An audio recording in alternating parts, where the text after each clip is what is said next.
नमस्कार दोस्तों, इस वीडियो में हम देखेंगे भारत की स्थिति और विस्तार के प्रश्न उत्तर। ठीक है ना। तो हम भारतीय भूगोल का यहाँ पर जो है क्वेश्चन सीरीज शुरू करेंगे। दोस्तों पहले इस वीडियो में हम देखेंगे भारत की स्थिति और विस्तार का प्रश्न उत्तर देखेंगे। ठीक है ना। और यहाँ से आप पूरा टॉपिक देख सकते हैं कि कौन कौन से टॉपिक से जो है पूरा क्वेश्चन आंसर होने वाले हैं। ठीक है ना। तो दोस्तों पहले हम शुरू करें इस वीडियो में भारत की स्थिति और विस्तार का प्रश्न उत्तर। अति महत्वपूर्ण क्वेश्चन होंगे यहाँ पर। ठीक है ना। और दोस्तों यहाँ कम से कम 50 क्वेश्चन हम करेंगे इस वीडियो में। ठीक है ना। तो पहला क्वेश्चन दोस्तों आपके सामने है कि भारत की पूर्व से पश्चिम तक की लंबाई कितनी है। दोस्तों अगर आप ये वीडियो देख लेते हैं ना तो आपको जो है भारत की स्थिति और विस्तार का जो है मतलब कि पूरा आपको जो है एक भी क्वेश्चन जो है जो भी कोई भी एग्जाम दोस्तों इससे अलग नहीं आएगा। ठीक है ना। तो फ्रेंड्स देखिए, तो भारत की पूर्व से पश्चिम तक की लंबाई कितनी है, तो 2933 किलोमीटर। ऑप्शन 1 इसका राइट है। ठीक है ना। तो यहाँ पर आंसर भी चेक कर लीजिए। देखिए 2933 किलोमीटर राइट है। ठीक है। तो आइए अगला क्वेश्चन देखते हैं। क्वेश्चन नंबर 2 है भारत की तटरेखा की लंबाई कितनी है। ठीक है ना। तो भारत की तटरेखा की लंबाई है ऑप्शन बी करेक्ट दोस्तों 6100 किलोमीटर। ऑप्शन बी करेक्ट है। ठीक है ना, 6100 किलोमीटर। ठीक है। तो आइए मैं आपको केवल इसका आंसर बताता चलूँगा। ठीक है ना। तो दोस्तों तीसरा क्वेश्चन है भारत का क्षेत्रफल विश्व के कुल क्षेत्रफल का कितना प्रतिशत है। ठीक है ना, कितना है दोस्तों। करेक्ट है ऑप्शन सी 2.4%। ठीक है ना, 2.4% करेक्ट है। ठीक है। अगला प्रश्न है भारत के कुल क्षेत्रफल का कितना प्रतिशत भाग पर्वतीय क्षेत्र यानी कि मध्य समुद्र तल से 3125 मीटर या अधिक ऊंचाई के अंतर्गत आता है दोस्तों। तो इसका करेक्ट है 10.7%, 10.7%। Option D. ठीक है ना। अगला प्रश्न देखते हैं। क्वेश्चन नंबर 5 संपूर्ण भारत के कितने प्रतिशत भूभाग पर पर्वत और पहाड़ियों का विस्तार पाया जाता है। दोस्तों इसका करेक्ट है 29.3%। ऑप्शन ए करेक्ट है 29.3%। ठीक है। अगला प्रश्न देखते हैं निम्नलिखित में से किस राज्य से होकर कर्क रेखा नहीं गुजरती। ठीक है। पश्चिम बंगाल, उड़ीसा, गुजरात या फिर राजस्थान। तो दोस्तों उड़ीसा से नहीं गुजरती है। ठीक है ना। पश्चिम बंगाल, गुजरात और राजस्थान से गुजरती है, उड़ीसा से नहीं गुजरती है। ठीक है। आइए देख लेते हैं। अगला प्रश्न है भारत का वह राज्य जिससे होकर कर्क रेखा गुजरती है। ठीक है। हिमाचल प्रदेश, बिहार, झारखंड, जम्मू कश्मीर। दोस्तों इसमें से केवल झारखंड से गुजरती है। ठीक है। बाकी सभी राज्यों से नहीं गुजरती है। ठीक है ना। तो ऑप्शन सी करेक्ट हो जाएगा। ठीक है, याद रखिएगा। ठीक है फ्रेंड्स, अगला क्वेश्चन देखते हैं भारत का दक्षिणतम बिंदु कौन सा है। भारत का दक्षिणतम बिंदु कौन सा है दोस्तों। तो इंदिरा पॉइंट दक्षिणतम बिंदु है। ऑप्शन डी करेक्ट है इसका। ठीक है। अगला प्रश्न देखते हैं गारो खासी जयंतिया पहाड़ियाँ संरचना एवं उत्पत्ति की दृष्टि से निम्नलिखित में से किसका भाग है। ठीक है ना। तो दोस्तों कौन सा करेक्ट है, इसका करेक्ट है ऑप्शन ए पूर्वोत्तर की पहाड़ी का। ठीक है ना, पूर्वोत्तर की पहाड़ी का। आगे देखते हैं अगला प्रश्न निम्नलिखित में से कौन सा तट पश्चिमी तट का भाग नहीं है। तो पश्चिमी तट का भाग नहीं है दोस्तों कौन सा। तो ऑप्शन बी करेक्ट है कोरोमंडल तट, ये पश्चिमी तट का भाग नहीं है। ठीक है ना। बाकी जो तीनों है मालाबार तट, काठियावाड़ तट और कोंकण तट, ये तीनों जो है वो पश्चिमी तट के भाग हैं, लेकिन जो कोरोमंडल तट है वो पश्चिमी तट का हिस्सा नहीं है। ठीक है। आगे देखते हैं अगला प्रश्न देखते हैं भारत का पूर्वी समुद्री तट किस नाम से जाना जाता है। भारत का पूर्वी समुद्री तट किस नाम से जाना जाता है दोस्तों। तो कोरोमंडल तट के नाम से जाना जाता है। ऑप्शन सी करेक्ट है इसका, ऑप्शन सी। ठीक है। अगला प्रश्न देखते हैं क्वेश्चन नंबर 12 इंदिरा पॉइंट का अन्य नाम क्या है। ठीक है।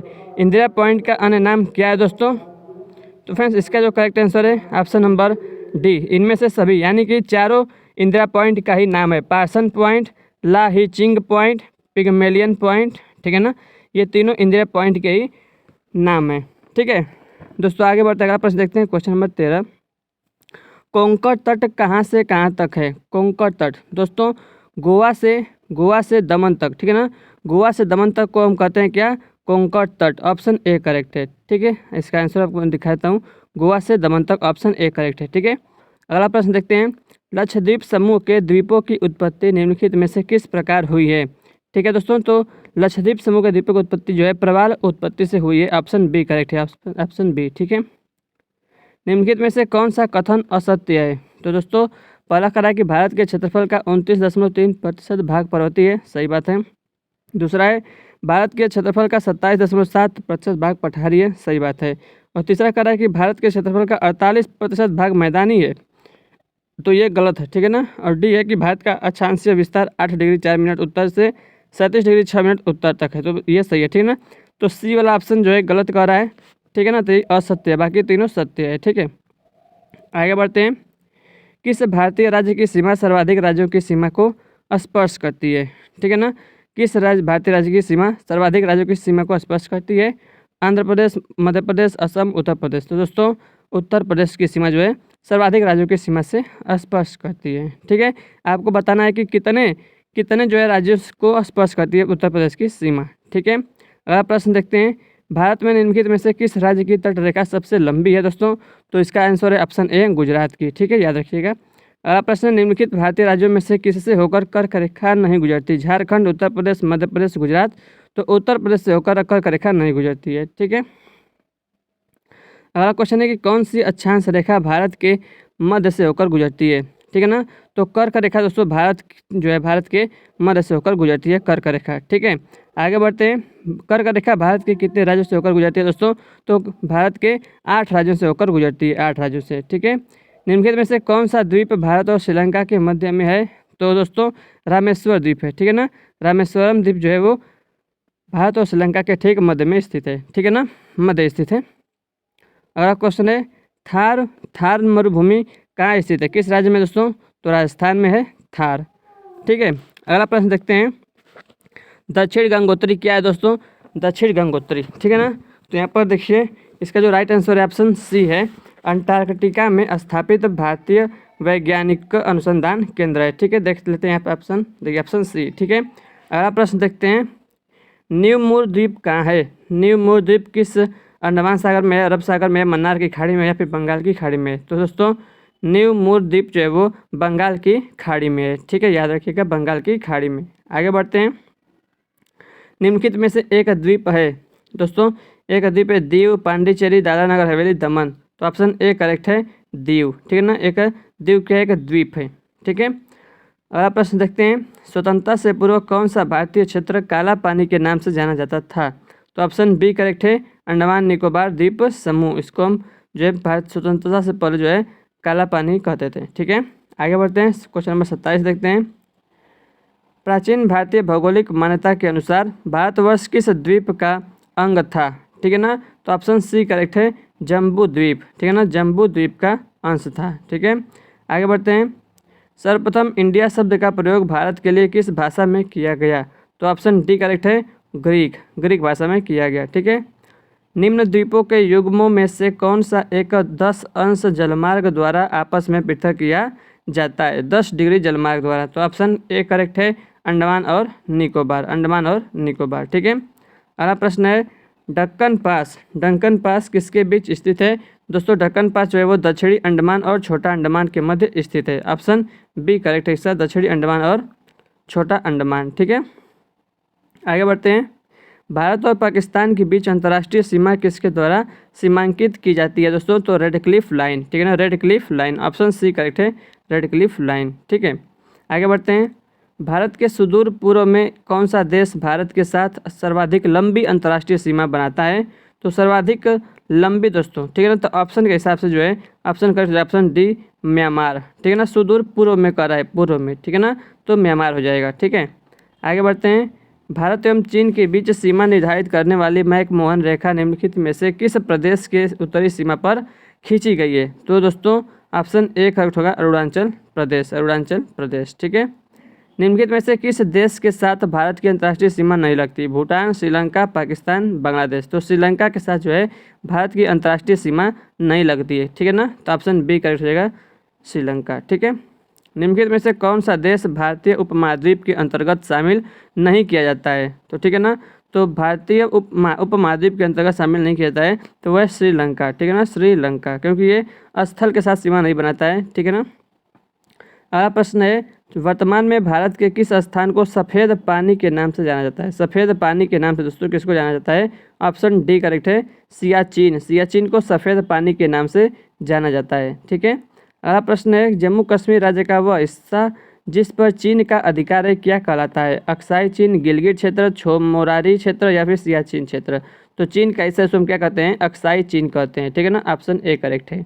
अगला प्रश्न है, निम्नलिखित में से कौन सा स्थान भूमध्य रेखा के निकटतम स्थित है? निकटतम स्थित है भूमध्य रेखा के, रामेश्वरम, इंदिरा पॉइंट, इंदिरा काल या फिर केप केमोरिन? तो करेक्ट है ऑप्शन बी, इंदिरा पॉइंट। ठीक है ना, इंदिरा पॉइंट जो है वो भूमध्य रेखा के निकट स्थित है। ठीक है, अगला क्वेश्चन है, भारत की मुख्य भूमि को रामेश्वरम द्वीप से कौन अलग करता है? भारत की मुख्य भूमि को रामेश्वरम द्वीप से कौन अलग करता है दोस्तों? तो करेक्ट है option C, Pamban channel. Pamban channel जो है वो भारत की मुख्य भूमि को रामेश्वरम द्वीप से अलग करता है, पंबन चैनल। ठीक है। अगला प्रश्न है, भारत का दक्षिणतम स्थान इंदिरा पॉइंट निम्नलिखित में से कहाँ स्थित है? तो दोस्तों अंडमान और निकोबार द्वीप समूह पर स्थित है। ठीक है ना, इंदिरा पॉइंट अंडमान निकोबार द्वीप समूह पर स्थित है, ऑप्शन डी करेक्ट है। ठीक है। अगला प्रश्न है, आदम का पुल एडम्स ब्रिज निम्नलिखित में से किन दो देशों के मध्य स्थित है? तो एडम्स ब्रिज दोस्तों वो भारत और श्रीलंका के मध्य स्थित है, ऑप्शन ए करेक्ट है, भारत और श्रीलंका के मध्य। ठीक है। अगला क्वेश्चन है, इंडियन स्टैंडर्ड टाइम और ग्रीनविच मीन टाइम में कितना का अंतर है? कितने का अंतर दोस्तों? तो 5.5 घंटे का, यानी कि 5 घंटे और 30 मिनट का अंतर है। ठीक है। अगला प्रश्न है, भारत का ध्रुव दक्षिणी भाग की भूमध्य रेखा से दूरी कितनी है? भारत का ध्रुव दक्षिणी भाग की भूमध्य रेखा से दूरी कितनी है दोस्तों? तो 876 किलोमीटर, ऑप्शन सी 876 किलोमीटर। ठीक है। अगला क्वेश्चन है कि भारत की स्थलीय सीमा की लंबाई कितनी है? दोस्तों भारत की स्थलीय सीमा की लंबाई कितनी है? 15,200 किलोमीटर, ऑप्शन डी 15,200 किलोमीटर। ठीक है। अगला क्वेश्चन है कि द्वीपों सहित भारत के तट रेखा की लंबाई कितनी है? द्वीपों सहित भारत के तट रेखा की लंबाई कितनी है? तो 7,516.5 किलोमीटर, 7,516.5 किलोमीटर। ठीक है, ऑप्शन ए। अगला प्रश्न है कि भारत की सबसे लंबी अंतर्राष्ट्रीय सीमा किस देश के साथ है दोस्तों? तो वह है बांग्लादेश के साथ। भारत की सबसे लंबी अंतर्राष्ट्रीय सीमा बांग्लादेश के साथ लगती है। ठीक है ना, 4,096 किलोमीटर, याद रखिएगा 4,096 किलोमीटर। ठीक है। और दूसरे नंबर पर आता है चीन। ठीक है ना, 3488 किलोमीटर। ठीक है, याद रखिएगा। अगला क्वेश्चन है, सबसे छोटी स्थलीय सीमा भारत की किस देश के साथ लगती है दोस्तों? देखिए ऑप्शन के हिसाब से देखिए, नेपाल दिया है, म्यांमार, भूटान, पाकिस्तान। सबसे छोटी स्थलीय सीमा भारत की किस देश के साथ लगती है दोस्तों? तो वो होगा भूटान। ठीक है ना, भूटान सही है। ठीक है ना। अगला आगे बढ़ते क्वेश्चन, भारत का कौन सा भू आकृतिक विभाग प्राचीनतम है? समुद्र तटीय मैदान, उत्तर पर्वतीय मैदान, गंगा ब्रह्मपुत्र का मैदान या फिर प्रायद्वीपीय पठार? तो भारत का कौन सा भू आकृतिक विभाग जो है प्राचीनतम है दोस्तों? तो कौन सा करेक्ट है? प्रायद्वीपीय पठार, ऑप्शन डी। ठीक है। आगे देखते हैं, अगला प्रश्न है, न्यू मोर द्वीप किन दो देशों के मध्य विवाद का कारण है? न्यू मोर द्वीप किन दो देशों के बीच जो है वो विवाद का कारण है? ठीक है ना, तो भारत और बांग्लादेश, भारत और बांग्लादेश, ऑप्शन ए करेक्ट है। ठीक है। पटकाई की पहाड़ियाँ भारत को अलग करती हैं दोस्तों, किसके द्वारा? ऑप्शन बी, म्यांमार से अलग करती हैं। पटकाई की पहाड़ियाँ भारत को म्यांमार से अलग करती हैं। ठीक है। आगे बढ़ते हैं, क्वेश्चन नंबर 51 है, भारत और पाकिस्तान के बीच की सीमा का निर्धारण किसने किया? भारत और पाकिस्तान के बीच की सीमा का निर्धारण किसने किया दोस्तों? तो देखिए option C, sir Cyril John Radcliffe, sir Cyril John Radcliffe ने किया था। ठीक है ना। अगला प्रश्न देखते हैं कि निम्नलिखित राज्यों में से कौन सा राज्य 3 तरफ से बांग्लादेश से घिरा है? तो 3 तरफ से बांग्लादेश से घिरा है कौन? त्रिपुरा। ठीक है ना, त्रिपुरा दोस्तों घिरा है बांग्लादेश से 3 तरफ से। ठीक है। अगला क्वेश्चन है, भारत के किस प्रदेश की सीमाएं 3 देशों से लगती हैं? नेपाल, भूटान और चीन से। तो वो राज्य है कौन सा? सिक्किम। सिक्किम राज्य से जो है 3 देशों की सीमाएं लगती है, नेपाल, भूटान और चीन। ठीक है। आगे बढ़ते हैं, अरावली एवं विंध्य श्रृंखलाओं के मध्य कौन सा पठार स्थित है? अरावली एवं विंध्य श्रृंखलाओं के मध्य कौन सा पठार स्थित है दोस्तों? प्रायद्वीपीय पठार, मालवा का पठार, छोटा नागपुर का पठार या फिर दक्कन का पठार? तो यहाँ से करेक्ट होगा ऑप्शन बी, मालवा का पठार। ठीक है, मालवा का पठार, याद रखिएगा अरावली और विंध्य श्रृंखलाओं के मध्य स्थित है। ठीक है। अगला प्रश्न है, निम्नलिखित में से कौन सा एक भारत का प्रवाल द्वीप समूह है? निकोबार, मिनिकॉय, लक्षद्वीप, अंडमान? तो इसमें से करेक्ट है लक्षद्वीप। ठीक है ना, मैंने अभी आपको बताया थोड़ी देर पहले। ठीक है, लक्षद्वीप जो है प्रवाल से बना है। ठीक है ना, ऑप्शन सी करेक्ट है। अगला प्रश्न देखिए, भारत के किस भाग में बैरन ज्वालामुखी द्वीप स्थित है? निकोबार द्वीप समूह, लक्षद्वीप, मालदीव या अंडमान द्वीप समूह?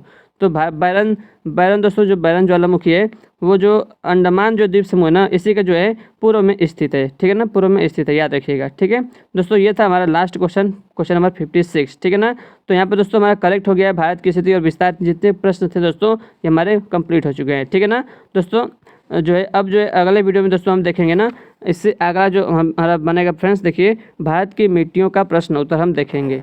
ठीक है ना, तो फ्रेंड्स कैसा लगा आपको वीडियो कमेंट करके जरूर बताइएगा, और अच्छा लगा तो वीडियो को लाइक करिएगा और चैनल पर नए तो चैनल को सब्सक्राइब जरूर करिएगा। ठीक है ना दोस्तों, तो आपके सक्सेस तक ये चैनल आपका हमेशा साथ देगा। ठीक है ना, इसलिए चैनल का नाम है सक्सेस तक चैनल। ठीक है फ्रेंड्स, तो मिलते हैं आपसे अगले वीडियो में एक और शानदार वीडियो के साथ।